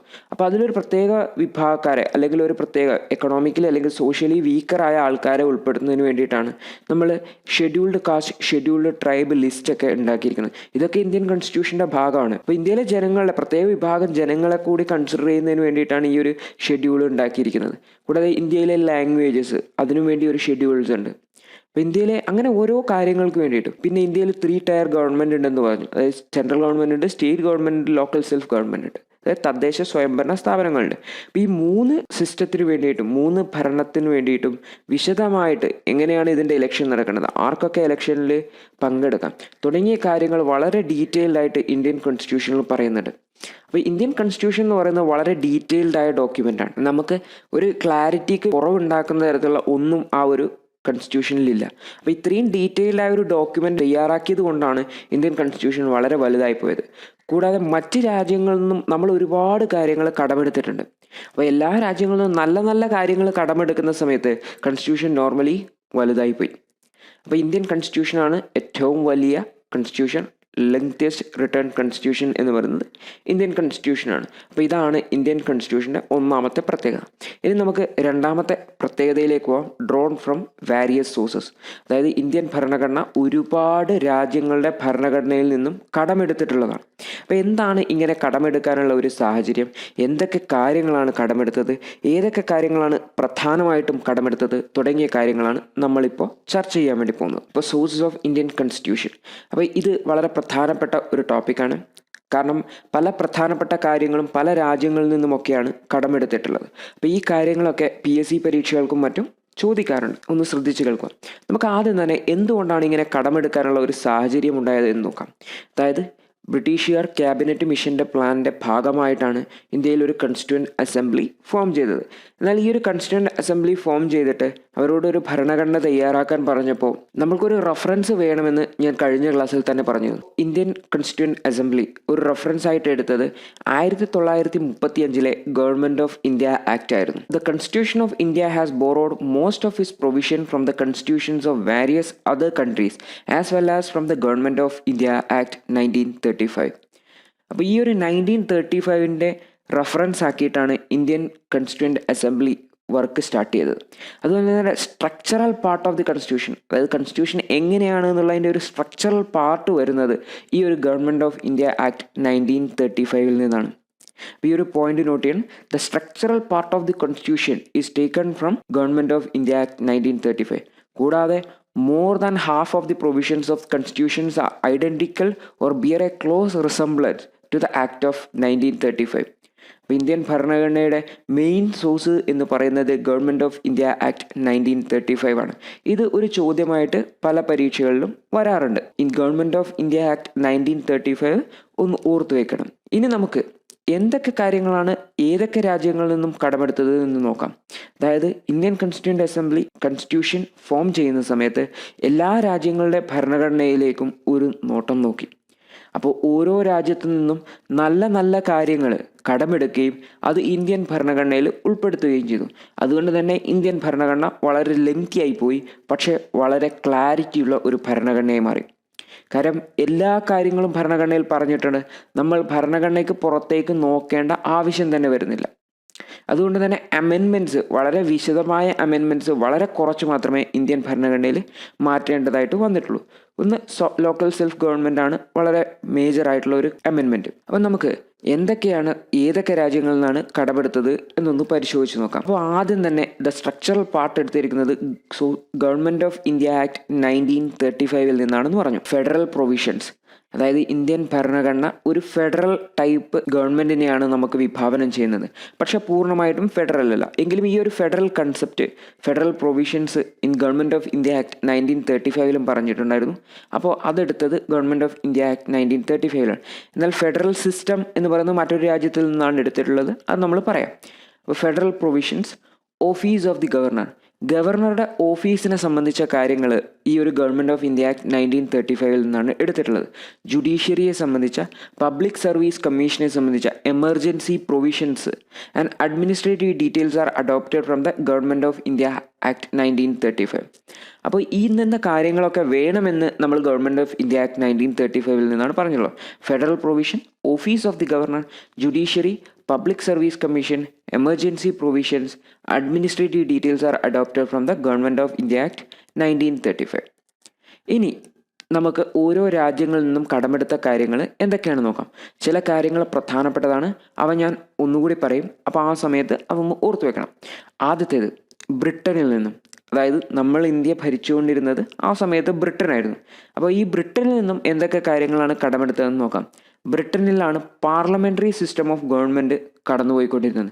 അതായത് അവിടെ ഒരു പാർലമെൻ്റ് ഉണ്ട്. അപ്പോൾ ഈ ഒരു പാർലമെൻറ്റിന് 2 സഭകളുണ്ട്. നമ്മൾ ലോകസഭ, രാജ്യസഭ എന്ന് പറയുന്നത് പോലെ അവിടെയും ഒരു അപ്പർ ഹൗസും ലോവർ ഹൗസും ഉണ്ട്. അപ്പോൾ ഈ ഒരു പാർലമെൻ്ററി സിസ്റ്റം എടുത്തിരിക്കുന്നത് നമ്മൾ ബ്രിട്ടനിൽ നിന്നാണ്. അതായത് നമ്മളെ ഭരിച്ചുകൊണ്ടിരിക്കുന്ന ബ്രിട്ടനിൽ നിന്നാണ് നമ്മൾ പാർലമെൻ്ററി സിസ്റ്റം എടുത്തിരിക്കുന്നത്. കൂടാതെ സിംഗിൾ സിറ്റിസൺഷിപ്പ്, ഏക പൗരത്വം എന്ന ആശയം നമ്മൾ കടമെടുത്തിരിക്കുന്നത് ബ്രിട്ടനിൽ നിന്നാണ്. Rule of law, cabinet system, legislative procedure, prerogative rights were adopted from the Britain. അപ്പോൾ ഇതിൽ നമ്മൾ ഓർമ്മിച്ച് വെക്കേണ്ടത് പാർലമെൻ്ററി ഗവൺമെൻറ് ഓർമ്മിച്ച് വെക്കണം, സിംഗിൾ സിറ്റിസൺഷിപ്പ് ഓർമ്മിച്ച് വെക്കണം, rule of law, cabinet system, അതൊക്കെ ജസ്റ്റ് ഒന്ന് മനസ്സിലാക്കിയാൽ മാത്രം മതി. അപ്പോൾ ബ്രിട്ടനിൽ നിന്ന് നമ്മൾ പ്രധാനമായിട്ടും കടമെടുത്തുള്ള പാർലമെൻ്ററി ഗവൺമെൻറ് എടുത്തിരിക്കുന്നത്, കൂടാതെ സിംഗിൾ സിറ്റിസൺഷിപ്പ്, ഇവ രണ്ടും കടമെടുത്തിരിക്കുന്നത് നമ്മൾ ബ്രിട്ടനിൽ നിന്നാണ്. അപ്പോൾ Britain parliamentary form of government, single citizenship. ഇനി നമുക്ക് US കോൺസ്റ്റിറ്റ്യൂഷനിലേക്ക് നോക്കാം, അതായത് അമേരിക്കൻ ഭരണഘടനയിലേക്ക്. അമേരിക്കൻ ഭരണഘടനയിൽ നിന്നും എടുത്തിട്ടുള്ള പ്രധാനപ്പെട്ട കാര്യങ്ങൾ ഇവയൊക്കെയാണ്. ഫണ്ടമെൻ്റൽ റൈറ്റ്സ് ഓർത്തു വെക്കേണ്ടതാണ്. ഫണ്ടമെൻ്റൽ റൈറ്റ്സ് എടുത്തിരിക്കുന്നത് US കോൺസ്റ്റിറ്റ്യൂഷൻ എന്നാണ്. അതായത് ഓരോ പൗരൻ്റെയും അവകാശങ്ങളെ സംബന്ധിച്ച് നമ്മുടെ ഭരണഘടനയിൽ പറയുന്നുണ്ട്. ഇതാണ് ഫണ്ടമെൻ്റൽ റൈറ്റ്സ്. ഈ ഒരു ഫണ്ടമെൻ്റൽ റൈറ്റ്സ് കടമെടുത്തിരിക്കുന്നത് നമ്മൾ അമേരിക്കൻ ഭരണഘടനയിൽ നിന്നാണ്. അടുത്തത് ജുഡീഷ്യൽ റിവ്യൂ. ജുഡീഷ്യൽ റിവ്യൂ എന്ന് പറഞ്ഞാൽ കോർട്ടുകൾക്കുള്ള, അതായത് പാർലമെൻറ്റ് ഇനാക്ട് ചെയ്യുന്ന അല്ലെങ്കിൽ പാർലമെൻറ്റ് പാസ്സാക്കുന്ന ഒരു നിയമത്തിനെ നമുക്ക് കോടതിയിൽ നേരിടാവുന്നതാണ്. അതായത് ആ ഒരു നിയമം ജനങ്ങളുടെ താല്പര്യത്തിനെതിരാണെങ്കിൽ നമുക്ക് കോടതിയിൽ പോകാവുന്നതാണ്. അതായത് ജുഡീഷ്യൽ റിവ്യൂ ഉണ്ട്. ജുഡീഷ്യൽ റിവ്യൂ എന്ന് പറയുന്ന കൺസെപ്റ്റ് എടുത്തിരിക്കുന്നത് US കോൺസ്റ്റിറ്റ്യൂഷനിൽ നിന്നാണ്. ഇൻഡിപെൻഡൻസ് ഓഫ് ജുഡീഷ്യറി, അതായത് ജുഡീഷ്യറിക്കുള്ള independence, impeachment of the president, ഇതൊന്ന് നോട്ട് ചെയ്യണം. Impeachment of the president, removal of supreme court judges, high court judges and vice president were adopted from the US constitution. അതായത് ആരെങ്കിലും പുറത്താക്കുന്നുണ്ടെങ്കിൽ അത് എടുത്തിരിക്കുന്നത് US കോൺസ്റ്റിറ്റ്യൂഷനിലാണ്. അതിൽ ഈ പ്രസിഡന്റ് ഉണ്ട്, സുപ്രീം കോർട്ട് ജഡ്ജസ് ഉണ്ട്, ഹൈക്കോർട്ട് ജഡ്ജസ് ഉണ്ട്, വൈസ് പ്രസിഡൻറ്റ്സ് ഉണ്ട്. ഇതിനെയൊക്കെ ഇംപീച്ച്മെൻറ്റ് പ്രോസസ്സ് എന്നാണ് ഇതിനെ വിളിക്കുക, അവരെ പുറത്താക്കുന്ന പ്രോസസ്സ്. അപ്പോൾ ഈ ഒരു ഇംപീച്ച്മെൻറ്റ് പ്രോസസ്സ് എടുത്തിരിക്കുന്നത് US കോൺസ്റ്റിറ്റ്യൂഷൻ എന്നാണ്. അപ്പോൾ US കോൺസ്റ്റിറ്റ്യൂഷനിൽ നമ്മൾ ഓർത്തു വെക്കേണ്ടത് ഇവയൊക്കെയാണ്: fundamental rights, judicial review, impeachment of the president, removal of supreme court judges, high court judges, vice president, et cetera. അപ്പോൾ ഇംപീച്ച്മെൻറ്റ് എടുത്തിരിക്കുന്നത് US constitution, fundamental rights, then judicial review. ഇനി നമുക്ക് ഐറിഷ് കോൺസ്റ്റിറ്റ്യൂഷനിലേക്ക് പോകാം. ഇത് വളരെ പ്രധാനപ്പെട്ടതാണ്. ഒറ്റ കാര്യം മാത്രമേ ഓർക്കേണ്ടതുള്ളൂ: directive principles of state policy. അപ്പോൾ ഇത് ഇന്ത്യൻ ഭരണഘടനയുടെ ഒരു പ്രത്യേകത തന്നെയാണ് ഈ ഒരു directive principles of state policy. അപ്പോൾ ഇത് എടുത്തിരിക്കുന്നത് ഐറിഷ് കോൺസ്റ്റിറ്റ്യൂഷനിൽ നിന്നാണ്, അയർലൻഡിൻ്റെ ഭരണഘടനയിൽ നിന്നാണ്. DPSP എന്നാണ് ഇതിനെ ചുരുക്കി വിളിക്കുക, directive principles of state policy. DPSP എടുത്തിരിക്കുന്നത് ഐറിഷ് കോൺസ്റ്റിറ്റ്യൂഷനിൽ നിന്നാണ്. അപ്പോൾ ഈ ഒരു പേജിൽ നിന്ന് നമ്മൾ ഓർത്തു വെക്കേണ്ടത് ഗവൺമെൻറ് ഓഫ് ഇന്ത്യ ആക്ടിൽ നിന്നും എന്തൊക്കെയാണ് എടുത്തിരിക്കുന്നത്: federal provision, office of the governor, judiciary, public service commission, emergency provision. മെയിനായിട്ടൊരു സ്ട്രക്ചറൽ പാർട്ട് എടുത്തിരിക്കുന്നത് ഗവൺമെൻറ് ഓഫ് ഇന്ത്യ ആക്ട് 1935 നിന്നാണ്. ബ്രിട്ടനിൽ നിന്നും parliamentary government, single citizenship. US കോൺസ്റ്റിറ്റ്യൂഷനിൽ നിന്നും fundamental rights, judicial review, impeachment of the president, judges and vice president. Irish കോൺസ്റ്റിറ്റ്യൂഷനിൽ നിന്ന് DPSP directive principles of state policy. ഇനി കനേഡിയൻ കോൺസ്റ്റിറ്റ്യൂഷൻ, അതായത് കാനഡയുടെ ഭരണഘടനയിൽ നിന്ന് നാം എന്തൊക്കെ കാര്യങ്ങളാണ് കടമെടുത്തത് എന്ന് നോക്കാം. ഫെഡറേഷൻ വിത്ത് സ്ട്രോങ് സെൻറ്റർ, അതായത് ഇന്ത്യയിലൊരു ഫെഡറൽ സിസ്റ്റമാണോ യൂണിറ്ററി സിസ്റ്റമാണോ എന്ന് വളരെ വ്യക്തമില്ല, മറിച്ച് നമ്മളൊരു മിക്സ് ആണെന്നാണ് പറയുന്നത്. അപ്പോൾ ഈ ഒരു ഫെഡറൽ സിസ്റ്റം പോലെയുള്ള ആശയത്തിൽ നമുക്ക് സെൻറ്ററിന് കുറച്ചുകൂടി പവർ കൊടുക്കുന്ന തരത്തിലുള്ള ഒരു സിസ്റ്റമാണ് നമുക്കുള്ളത്. ഈ ഒരു concept federation with strong centre വന്നിരിക്കുന്നത് കനേഡിയൻ കോൺസ്റ്റിറ്റ്യൂഷൻ എന്നാണ്. Residuary powers with the centre, concurrent list, the appointment of the state governors by the center and advisory jurisdiction of the Supreme Court. The appointment of the state governors by the center and advisory jurisdiction of Supreme Court were adopted from the Canadian Constitution. അപ്പോൾ കാനഡയുടെ ഭരണഘടനയിൽ നിന്ന് നമ്മൾ ഓർത്തു വെക്കേണ്ട കാര്യങ്ങൾ ഇതൊക്കെയാണ്: federation with strong centre, residuary powers with centre, concurrent list. ഈ ഒരു കൺകറന്റ് ലിസ്റ്റ് എന്ന് നമ്മൾ വിശദമായിട്ട് പഠിക്കും. സ്റ്റേറ്റ് ലിസ്റ്റ് ഉണ്ട്, സെൻറ്ററിൻ്റെ ലിസ്റ്റ് ഉണ്ട്, കൂടാതെ കൺകറന്റ് ലിസ്റ്റും ഉണ്ട്. ഓരോ ഭരണകൂടവും ചെയ്യേണ്ട കാര്യങ്ങളെയാണ് ഈ ഒരു ലിസ്റ്റിൽ പറഞ്ഞിരിക്കുന്നത്. അപ്പോൾ കൺകറന്റ് ലിസ്റ്റ് എന്ന് പറഞ്ഞാൽ രണ്ടുപേരും കൂടി ചെയ്യേണ്ട ലിസ്റ്റാണ് കൺകറന്റ് ലിസ്റ്റ്. ഈ ഒരു കൺസെപ്റ്റ് എടുത്തിരിക്കുന്നത് കനേഡിയൻ ഭരണഘടനയിൽ നിന്നാണ്. Appointment of the state governor, office of the governor എടുത്തിരിക്കുന്നത് ഗവൺമെൻറ് ഓഫ് ഇന്ത്യ ആക്ട് 1935 നിന്നാണ്. എന്നാൽ അപ്പോയിൻമെൻറ്റ് ഓഫ് ദി ഗവർണർ എടുത്തിരിക്കുന്നത് കനേഡിയൻ കോൺസ്റ്റിറ്റ്യൂഷനിൽ നിന്നാണ്. അപ്പോൾ കനേഡിയൻ കോൺസ്റ്റിറ്റ്യൂഷനിൽ federation with strong centre, residuary powers, concurrent list, appointment of the state governor. Australian constitution, അതായത് ഓസ്ട്രേലിയയുടെ ഭരണഘടനയിൽ നിന്നും നാം എന്തൊക്കെ കാര്യങ്ങളാണ് എടുത്തത്: freedom of trade, commerce and joint sitting of the 2 houses of the parliament were inspired by Australian constitution. അപ്പോൾ ഇതിൽ പ്രധാനമായിട്ട് ഓർത്തിരിക്കേണ്ടത് joint sitting of the 2 houses of the parliament. അതായത് ഇന്ത്യയിൽ പാർലമെൻറ്റിൽ 2 സഭകളുണ്ട്, ലോകസഭയും രാജ്യസഭയും. അപ്പോൾ അപ്പർ ഹൗസും ലോവർ ഹൗസും.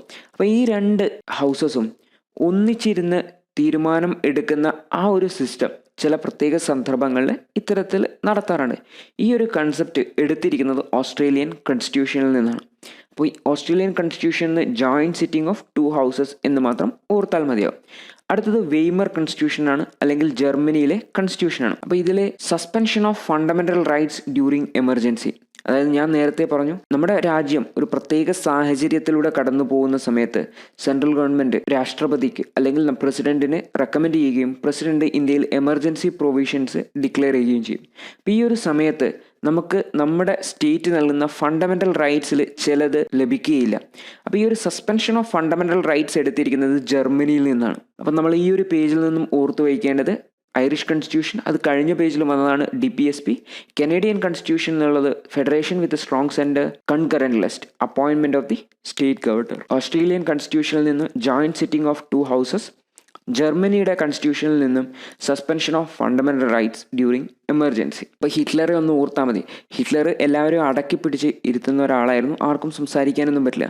അപ്പോൾ ഈ ഒരു കാര്യം ഒന്ന് ഓർത്തു വെച്ചാൽ മതി. ജർമ്മനിയിൽ നിന്നാണ് ഈ ഒരു സസ്പെൻഷൻ ഓഫ് ഫണ്ടമെൻ്റൽ റൈറ്റ്സ് എടുത്തിരിക്കുന്നത്. ഇനി നമുക്ക് മറ്റ് രാജ്യങ്ങളിലൂടെ ഒന്ന് പരിശോധിച്ച് നോക്കാം. സോവിയറ്റ് കോൺസ്റ്റിറ്റ്യൂഷൻ അല്ലെങ്കിൽ USSR, റഷ്യൻ കോൺസ്റ്റിറ്റ്യൂഷൻ, പഴയ USSRൻ്റെ കോൺസ്റ്റിറ്റ്യൂഷനിൽ നിന്ന് എന്തൊക്കെ കാര്യങ്ങളാണ് എടുത്തത്? ഫണ്ടമെൻ്റൽ ഡ്യൂട്ടീസ് എടുത്തിരിക്കുന്നത് സോവിയറ്റ് കോൺസ്റ്റിറ്റ്യൂഷനാണ്. അപ്പോൾ ഫണ്ടമെൻ്റൽ റൈറ്റ്സ് എടുത്തിരിക്കുന്നത് എവിടെ നിന്നാണ്? അത് US-ൻ്റെ കോൺസ്റ്റിറ്റ്യൂഷനിൽ നിന്നാണ്. അപ്പോൾ ഓർക്കുക, പണ്ട് US-ഉം USSRും തമ്മിൽ ഒരു വാർ നടന്നുകൊണ്ടിരിക്കുകയായിരുന്നു. അപ്പോൾ ഈ ഒരു യുദ്ധത്തിൽ ഒരു സൈഡിൽ നിന്ന് നമ്മൾ ഫണ്ടമെൻ്റൽ റൈറ്റ്സ് എടുത്തിരിക്കുന്നത് USS എന്നാണെങ്കിൽ ഫണ്ടമെൻ്റൽ ഡ്യൂട്ടീസ് എടുത്തിരിക്കുന്നത് സോവിയറ്റ് കോൺസ്റ്റിറ്റ്യൂഷൻ എന്നാണ്. അപ്പോൾ ഇത് രണ്ടും ഓർത്തു വെക്കുന്നത് ഇങ്ങനെയായിരുന്നു. ഒന്ന് അമേരിക്ക ആണെങ്കിൽ മറ്റേത് റഷ്യ അല്ലെങ്കിൽ USSR ആണ്. അപ്പോൾ ആ ഒരു കോൾഡ് വാറിൻ്റെ സമയത്താണ് നമ്മൾ ഈ ഒരു കോൺസ്റ്റിറ്റ്യൂഷൻ ഫോം ചെയ്യുന്നത്. കോൾഡ് വാർ, രണ്ടാം ലോക മഹായുദ്ധം കഴിഞ്ഞിട്ട് കോൾഡ് വാറിൻ്റെ ടൈമിലേക്ക്.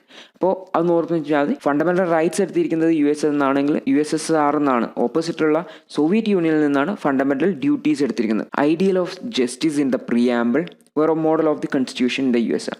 Fundamental duties were asserted through 42nd Amendment in 1976. അപ്പോൾ ഇന്ത്യൻ പ്രിയാമ്പിൾ ഒരു 42nd Amendment ഉണ്ടായിരുന്നു 1976. ഇനി ഫ്രഞ്ച് കോൺസ്റ്റിറ്റ്യൂഷൻ ഉണ്ട്, അതായത് ഫ്രാൻസിൻ്റെ കോൺസ്റ്റിറ്റ്യൂഷൻ.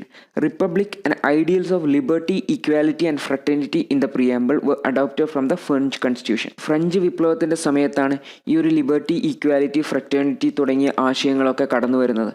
അപ്പോൾ ഇതൊക്കെ ഇന്ത്യൻ ഭരണഘടനയുടെ പ്രിയാമ്പിൾ ആമുഖത്തിൽ ചേർത്തിട്ടുണ്ട്. അപ്പോൾ ഇത് ചേർക്കാൻ വേണ്ടിയിട്ടുള്ള കാരണം എന്ന് വെച്ചാൽ ഫ്രഞ്ച് കോൺസ്റ്റിറ്റ്യൂഷൻ എന്നുള്ള ആ ഒരു ആശയമാണ്.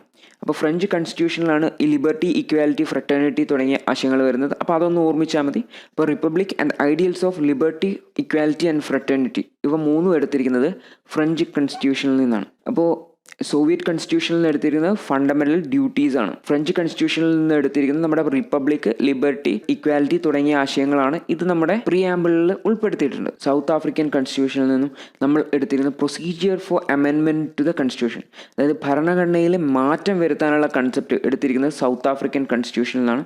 The election of the members of Rajya Sabha were on South African model. അപ്പോൾ രാജ്യസഭയിലേക്കുള്ള ഇലക്ഷൻ, അപ്പോൾ ഈ ഒരു ഇലക്ഷൻ നടത്തുന്നത് എങ്ങനെയാണ്? അതായത് പോപ്പുലേഷൻ ബേസിസിലാണ്. ഓരോ സ്റ്റേറ്റിൽ നിന്നും അവിടുത്തെ ലെജിസ്ലേറ്റീവ് മെമ്പേഴ്സാണ് സെലക്ട് ചെയ്യുന്നത്. അപ്പോൾ സൗത്ത് ആഫ്രിക്കൻ കോൺസ്റ്റിറ്റ്യൂഷനിലേക്ക്, രാജ്യസഭയിലേക്ക് ആൾക്കാരെ തിരഞ്ഞെടുക്കുന്നത് ഈ ഒരു സൗത്ത് ആഫ്രിക്കൻ കോൺസ്റ്റിറ്റ്യൂഷൻ്റെ മോഡലിൽ നിന്നാണ്. അപ്പോൾ Soviet Union fundamental duties, French constitution പ്രിയാമ്പിളിൻ്റെ idea, then republic and ideals of liberty, equality and fraternity, preamble ഇവയൊക്കെ ഉൾപ്പെടുത്തിയത്. സൗത്ത് ആഫ്രിക്കൻ കോൺസ്റ്റിറ്റ്യൂഷനിൽ നിന്നാണ് മറ്റ് procedure to amendment the constitution, election of the members of Rajya Sabha. ഇനി ഏതെങ്കിലും കോൺസ്റ്റിറ്റ്യൂഷൻ ഞാൻ വിട്ടുപോയിട്ടുണ്ടെങ്കിൽ, അല്ലെങ്കിൽ ഏതെങ്കിലും കോൺസ്റ്റിറ്റ്യൂഷനിൽ നിന്നും ഏതെങ്കിലും ഒരു പോയിന്റ് വിട്ടുപോയിട്ടുണ്ടെങ്കിൽ താഴെ ഒന്ന് കമൻറ്റ് ചെയ്യുക. അത് ഉൾപ്പെടുന്നതായിരിക്കും, മറ്റുള്ളവർക്ക് ഉപകാരപ്പെടുന്നതായിരിക്കും. കാരണം ഇന്ത്യൻ ഭരണഘടനയിൽ ഒരുപാട് കാര്യങ്ങൾ കടമെടുത്തിട്ടുണ്ട്. പ്രധാനപ്പെട്ട കാര്യങ്ങൾ മാത്രമാണ് ഞാൻ പറഞ്ഞിട്ടുള്ളത്. അപ്പോൾ ഏതെങ്കിലും കാര്യം ഞാൻ ഇതിൽ പറയാൻ വിട്ടുപോയിട്ടുണ്ടെങ്കിൽ, ഏതെങ്കിലും ഒരു പ്രധാനപ്പെട്ട പോയിന്റ് വിട്ടുപോയിട്ടുണ്ടെങ്കിൽ അത് നിങ്ങൾക്ക് താഴെ കമൻറ്റ് ചെയ്യാവുന്നതാണ്. അപ്പോൾ ഇതൊക്കെയാണ് ഇന്ത്യൻ ഭരണഘടന ഡ്രോൺ ഫ്രം വാരിയസ് സോഴ്സസ് എന്ന് പറയുന്ന, അതായത് നമ്മുടെ ഭരണഘടനയുടെ പല പ്രത്യേകതകളും പല കാര്യങ്ങളും നമ്മൾ കടമെടുത്തിട്ടുള്ളത് മറ്റ് രാജ്യങ്ങളുടെ ഭരണഘടനയിൽ നിന്നാണ്. അപ്പോൾ ഇതാണ് ഇന്ത്യൻ ഭരണഘടനയുടെ രണ്ടാമത്തെ പ്രത്യേകത. ആദ്യത്തെ പ്രത്യേകത എന്ന് പറയുന്നത് ലെങ്തിയസ്റ്റ് റിട്ടൺ കോൺസ്റ്റിറ്റ്യൂഷൻ ആയിരുന്നു. രണ്ടാമത്തെ പ്രത്യേകത ഡ്രോൺ ഫ്രം വാരിയസ് സോഴ്സസ്, ഒരുപാട് സോഴ്സുകളിൽ നിന്നും കടമെടുത്തിട്ടുള്ളതാണ് ഇന്ത്യൻ ഭരണഘടന. ഇനി നമുക്ക് മൂന്നാമത്തേത് പോകാം, blend of rigidity and flexibility. അതായത് ഇന്ത്യൻ ഭരണഘടന റിജിഡ് ഭരണഘടനയാണോ റിജിഡ് കൺസ്റ്റിറ്റ്യൂഷൻ ആണോ അല്ലെങ്കിൽ ഫ്ലെക്സിബിൾ കൺസ്റ്റിറ്റ്യൂഷൻ ആണോ എന്നാണ് ചോദ്യം. ഇന്ത്യൻ ഭരണഘടനയുടെ പ്രത്യേകത എന്ന് പറഞ്ഞാൽ ഇറ്റ് ഈസ് എ ബ്ലെൻഡ്. ഇത് രണ്ടിൻ്റെയും മിക്സാണ്, റിജിഡും അല്ല ഫ്ലെക്സിബിളും അല്ല. അപ്പോൾ ആദ്യം എന്താണ് ഈ റിജിഡിറ്റി, എന്താണ് ഈ ഒരു ഫ്ലെക്സിബിലിറ്റി എന്നൊന്ന് നമുക്ക് നോക്കാം. നമുക്ക് കൺസ്റ്റിറ്റ്യൂഷനെ, അതായത് ലോകത്തുള്ള ഭരണഘടനകളെയൊക്കെ നമുക്ക് റിജിഡ് എന്നോ ഫ്ലെക്സിബിൾ എന്നോ എന്ന് തരംതിരിക്കാവുന്നതാണ്. അപ്പോൾ എന്താണ് ഈ ഒരു റിജിഡ് ഭരണഘടന എന്ന് പറഞ്ഞു കഴിഞ്ഞാൽ, ഭരണഘടനയിൽ മാറ്റം വരുന്നതിന് ഭയങ്കര ബുദ്ധിമുട്ടാണെങ്കിൽ, അതിൻ്റെ ഒരു പ്രൊസീജിയർ ഭയങ്കര ഡിഫിക്കൽട്ട് ആണെങ്കിലാണ് അതിനെ റിജിഡ് കൺസ്റ്റിറ്റ്യൂഷൻ എന്ന് വിളിക്കുന്നത്. എന്നാൽ ഫ്ലെക്സിബിൾ കൺസ്റ്റിറ്റ്യൂഷൻ എന്ന് പറഞ്ഞു കഴിഞ്ഞാൽ വളരെ എളുപ്പത്തിൽ നമുക്കതിൽ മാറ്റം വരുത്താൻ വേണ്ടി പറ്റും. Normally written constitutions are rigid and unwritten constitutions are flexible. അതായത് എഴുതപ്പെട്ട ഭരണഘടനകൾ, അതായത് റിട്ടൺ കൺസ്റ്റിറ്റ്യൂഷൻസ് വളരെ റിജിഡ് ആണ്, കാരണം അത് ഓൾറെഡി കോഡിഫൈ ചെയ്ത ഒരു ബുക്കിൻ്റെ രൂപത്തിലുണ്ട്. അപ്പോൾ അതിൽ മാറ്റം വരുത്തുക എന്ന് പറഞ്ഞു കഴിഞ്ഞാൽ കുറച്ച് ബുദ്ധിമുട്ടാണ്. മറിച്ച് അൺറിട്ടൺ കൺസ്റ്റിറ്റ്യൂഷൻ അത് പറഞ്ഞു കഴിഞ്ഞാൽ ഉണ്ടാക്കുന്ന ഓരോ നിയമങ്ങളും ഇതിൻ്റെ ഭാഗമായിട്ട് പോകും. അപ്പോൾ ഇത്തരത്തിലുള്ള കൺസ്റ്റിറ്റ്യൂഷൻ നമുക്ക് എളുപ്പത്തിൽ മാറ്റം വരുത്താൻ വേണ്ടി പറ്റും. അപ്പോൾ rigid constitution is one that requires special procedure for it's amendment. As for example American constitution. American constitution എന്ന് പറയുന്നത് ഒരു റിജിഡ് കൺസ്റ്റിറ്റ്യൂഷൻ ആയിട്ടാണ് കൺസിഡർ ചെയ്യുന്നത്. കാരണം ഭരണഘടനയിൽ മാറ്റം വരുത്തുക എന്ന് പറയുന്നത് അത്ര എളുപ്പമുള്ള കാര്യമല്ല. എന്നാൽ flexible constitution on the other hand is that can be amend in the same manner as an ordinary laws are made. For example the British constitution, ഇതൊരു അൺറിട്ടൺ കൺസ്റ്റിറ്റ്യൂഷൻ ആണ്. അത് ഹൈലി ഫ്ലെക്സിബിൾ ആണ്, നമുക്ക് എളുപ്പത്തിൽ അതിൽ മാറ്റം വരുത്താൻ വേണ്ടി പറ്റും. The constitution of India is neither rigid nor flexible but A synthesis of both. അപ്പോൾ ഇന്ത്യൻ ഭരണഘടന എന്ന് പറയുന്നത് റിജിഡുമല്ല ഫ്ലെക്സിബിളും അല്ല. അപ്പോൾ ഇതിൻ്റെ രണ്ടിൻ്റെയും ഒരു ബ്ലെൻഡാണ്, ഒരു മിക്സാണ്. അപ്പോൾ blend of rigidity and flexibility. എന്തുകൊണ്ടാണ് ഇന്ത്യൻ കൺസ്റ്റിറ്റ്യൂഷൻ ഒരു ബ്ലെൻഡ് ആണെന്ന് പറയുന്നതെന്ന് നമുക്കൊന്ന് നോക്കാം. അപ്പോൾ ഇന്ത്യൻ ഭരണഘടനയിൽ മാറ്റം വരുത്തുന്നതിന് പല പ്രൊവിഷൻസും പറഞ്ഞിട്ടുണ്ട്. അപ്പോൾ ഈ ഒരു പ്രൊവിഷൻസിൽ ഒരു പ്രൊവിഷനാണ് 2/3 majority of the members of the present members. അതായത് ഇന്ത്യൻ ഭരണഘടനയിൽ മാറ്റം വരുത്തുന്നതിനുള്ള ഒരു കണ്ടീഷൻ എന്ന് പറയുന്നത് ചില കാര്യങ്ങളിൽ മാറ്റം വരുത്തുന്നതിന് അല്ലെങ്കിൽ ചില ആർട്ടിക്കിളിൽ മാറ്റം വരുത്തുന്നതിന് സ്പെഷ്യൽ മെജോറിറ്റി വേണം. അതായത് ടോട്ടൽ പ്രസൻ്റായ മെമ്പേഴ്സിൻ്റെ 2/3 66.66% അല്ലെങ്കിൽ 67% ആൾക്കാർ അതിൽ അംഗീകരിക്കണം. അപ്പോൾ ഇന്ത്യയെ പോലെ ഇത്രയും ഡൈവേഴ്സായ ഒരു രാജ്യത്ത് ഇത്രയും ഒരു വലിയൊരു സപ്പോർട്ട് കിട്ടുക എന്ന് പറയുന്നത് തന്നെ വളരെ അപൂർവമായിരിക്കും. അപ്പോൾ ഈ അതായത് രാജ്യത്തിന് വളരെ അത്യാവശ്യമാണെന്ന് തോന്നുന്ന കാര്യങ്ങളിൽ മാത്രമേ ഇത്തരത്തിലുള്ളൊരു സപ്പോർട്ട് ലഭിക്കുകയുള്ളൂ. അപ്പോൾ ഈ 2/3 മെജോറിറ്റി അല്ലെങ്കിൽ സ്പെഷ്യൽ മെജോറിറ്റി വേണ്ട കാര്യങ്ങൾ എന്ന് പറഞ്ഞു കഴിഞ്ഞാൽ രാജ്യത്തിന് അത്രയും അത്യാവശ്യമായ കാര്യമായിരിക്കും. അപ്പോൾ ഈ കാര്യങ്ങളിൽ മാത്രമാണ് നമുക്കൊരു അമെൻമെൻറ്റ് നടത്താൻ വേണ്ടി പറ്റുക. മറിച്ച് ഒരു നിലവിൽ ഭരിക്കുന്ന ഒരു ഭരണകൂടത്തിന് ഒരു മാറ്റം വരുത്തണം എന്ന് പറഞ്ഞ് കൊണ്ടുവന്നു കഴിഞ്ഞാൽ ഈ ഒരു മെജോറിറ്റി, സ്പെഷ്യൽ മെജോറിറ്റി കിട്ടുക എളുപ്പമല്ല. അതുകൊണ്ട് തന്നെ ഈ സ്പെഷ്യൽ മെജോറിറ്റി ഇന്ത്യൻ ഭരണഘടനയെ ഒരു റിജിഡ് ആക്കുന്ന ഫീച്ചറാണ്. Some provisions can be amended by special majority of the parliament only. That is a 2/3 majority of the members of each house present and voting and majority of the total membership of each house. അപ്പോൾ ഈ present ആയിരിക്കുന്നത് വെച്ചാൽ more than 50% ഉണ്ടായിരിക്കുകയും വേണം. അപ്പോൾ ഇതാണ് ഒരു Indian ഭരണഘടനയെ റിജിഡ് ആക്കുന്ന ഒരു ഫീച്ചർ. അതായത് ചില പ്രൊവിഷൻസ് അമെൻഡ് ചെയ്യുന്നതിന് സ്പെഷ്യൽ മെജോറിറ്റി വേണം. എന്നാൽ ഇന്ത്യൻ ഭരണഘടനയിൽ തന്നെ ചില കേസുകൾ കുറച്ചുകൂടി ടഫാണ്. Some provisions can be amended by special majority of the parliament with the ratification by half of the total states. അതായത് പാർലമെൻറ്റിന് മാത്രം പാസ്സാക്കാൻ പറ്റില്ല, അതിനുശേഷം നമ്മുടെ സ്റ്റേറ്റ് ഗവൺമെൻറ്റും അല്ലെങ്കിൽ സ്റ്റേറ്റ് ലെജിസ്ലേച്ചറിലും കൂടി പാസ്സാക്കേണ്ടതുണ്ട്. അപ്പം നമുക്കറിയാം നമ്മുടെ സെൻട്രൽ ഭരിക്കുന്ന ആൾ തന്നെ ആവണം എന്നില്ല സ്റ്റേറ്റ് ഭരിക്കുന്നത്. ഉദാഹരണത്തിന് ഇപ്പോൾ കേരളത്തിൻ്റെ കാര്യത്തിൽ സെൻട്രൽ ഭരിക്കുന്നത് NDA ഗവൺമെൻറ്റാണ്, സ്റ്റേറ്റ് ഭരിക്കുന്നത് LDF ഗവൺമെൻറ്റാണ്. അപ്പോൾ NDA ഗവൺമെൻറ്റിൻ്റെ താല്പര്യത്തിനനുസരിച്ചുള്ള ഒരു കാര്യം സ്റ്റേറ്റ് ഗവൺമെൻറ് പാസ്സാക്കണമെന്നില്ല. അതുകൊണ്ട് തന്നെ ചില പ്രൊവിഷൻസ് മാറ്റം വരുത്തണമെങ്കിൽ സ്പെഷ്യൽ മെജോറിറ്റി കൂടാതെ അത് half of the total States, ഇന്ത്യയിലെ ടോട്ടൽ സംസ്ഥാനങ്ങളുടെ പകുതി സംസ്ഥാനങ്ങൾ അവരുടെ ലെജിസ്ലേച്ചറിൽ പാസ്സാക്കുക കൂടി വേണം. അപ്പോൾ ഇത് കുറച്ചുകൂടി ടഫ് ചെയ്യുകയാണ്. അപ്പോൾ ഇത് ഇന്ത്യൻ ഭരണഘടനയെ കുറച്ചുകൂടി റിജിഡ് ആക്കുന്ന പ്രൊവിഷൻസ് ആണ്. അപ്പോൾ ഇന്ത്യൻ ഭരണഘടനയെ റിജിഡ് ആക്കുന്ന പ്രൊവിഷൻസ് ഇവയൊക്കെയാണ്. ഒന്ന് 2/3 മെജോറിറ്റി വേണം, കൂടാതെ ഈ ഒരു 2/3 മെജോറിറ്റിയും വേണം, കൂടാതെ ഹാഫ് ഓഫ് ദി സ്റ്റേറ്റ്സ് അവരുടെ ലെജിസ്ലേച്ചറിൽ അത് പാസ്സാക്കുകയും വേണം. എന്നാൽ ചില പ്രൊവിഷൻസ് ഇന്ത്യയിൽ വളരെ എളുപ്പത്തിൽ പാസ്സാക്കാൻ വേണ്ടി പറ്റും. At the same time some provisions of the constitution can be amend by simple majority of the parliament in the manner of the ordinary legislative process. അതായത് ജസ്റ്റ് ടോട്ടൽ പ്രസൻറ്റിൻ്റെ 50% മേലെ വോട്ട് കിട്ടിക്കഴിഞ്ഞ് കഴിഞ്ഞാൽ, അല്ലെങ്കിൽ ടോട്ടൽ ഉള്ളതിൻ്റെ ഏറ്റവും കൂടുതൽ കിട്ടിക്കഴിഞ്ഞാൽ നമുക്ക് എന്താക്കാം, അത് പാസ്സാക്കാൻ വേണ്ടി പറ്റും. അപ്പോൾ വളരെ സിമ്പിൾ പ്രൊസീജിയറിലൂടെയും ചില കോൺസ്റ്റിറ്റ്യൂഷണൽ പ്രൊവിഷൻസ് അമെൻഡ് ചെയ്യാൻ വേണ്ടി പറ്റും. അപ്പോൾ അത് ഹൈലി ഫ്ലെക്സിബിൾ ആണെന്നാണ് കാണിക്കുന്നത്. അപ്പോൾ ഇന്ത്യൻ ഭരണഘടനയിൽ തന്നെ അതിനെ റിജിഡ് ആക്കുന്ന കാര്യങ്ങളും പറഞ്ഞിട്ടുണ്ട്, അതിനെ ഫ്ലെക്സിബിൾ ആക്കുന്ന കാര്യങ്ങളും പറഞ്ഞിട്ടുണ്ട്. അതുകൊണ്ട് തന്നെ ഇന്ത്യൻ ഭരണഘടന എന്ന് പറയുന്നത് it is A blend of rigidity and flexibility. അപ്പം നമ്മൾ ഇന്ന് ഇന്ത്യൻ ഭരണഘടനയെ 3 സാലിയൻ ഫീച്ചേഴ്സാണ് ചർച്ച ചെയ്തിട്ടുള്ളത്. അപ്പോൾ ഇവയൊക്കെയാണ്: lengthiest written constitution, drawn from various sources, blend of rigidity and flexibility. അപ്പോൾ ബാക്കിയുള്ള പ്രത്യേകതകൾ നമ്മൾ വരുന്ന ക്ലാസ്സിൽ ചർച്ച ചെയ്യുന്നതായിരിക്കും. അടുത്ത ക്ലാസ് ഉടൻ തന്നെ വരുന്നതായിരിക്കും. ഇനി നമ്മൾ ഓരോ ദിവസവും 1-ൽ കൂടുതൽ ക്ലാസ്സുകൾ പബ്ലിഷ് ചെയ്യുന്നതിന് വേണ്ടി തയ്യാറെടുത്തിരിക്കുകയാണ്. അപ്പോൾ ഈ ഒരു ക്ലാസ്സിൽ നിങ്ങൾക്ക് എന്തെങ്കിലും സംശയം ഉണ്ടെങ്കിൽ തീർച്ചയായും കമൻറ്റ് ചെയ്യുക, നിങ്ങളുടെ അഭിപ്രായം കമൻറ്റ് ചെയ്യുക. കൂടാതെ ഈ ഒരു ക്ലാസ്സിൻ്റെ അടിസ്ഥാനത്തിലുള്ള നോട്ടുകൾ ഞങ്ങൾ ഉടൻ തന്നെ പബ്ലിഷ് ചെയ്യുന്നതായിരിക്കും. അപ്പോൾ ഈ ഒരു ഭരണഘടന വാരിയസ് സോഴ്സസ് എന്നാണ് എടുത്തിട്ടുള്ളതെന്ന് ഞാൻ പറഞ്ഞു. എന്നാൽ ഏതെങ്കിലും ഒരു സോഴ്സ് ഞാൻ വിട്ടുപോയിട്ടുണ്ടെങ്കിൽ, അല്ലെങ്കിൽ ഏതെങ്കിലും ഒരു പ്രധാനപ്പെട്ട കാര്യം ഞാൻ വിട്ടുപോയിട്ടുണ്ടെങ്കിൽ ആ ഒരു കാര്യം തീർച്ചയായിട്ടും താഴെ കമൻറ്റ് ചെയ്യുക. അപ്പോൾ നമുക്ക് അടുത്ത ക്ലാസ്സിൽ കാണാം. അതുവരെ good bye, all the best.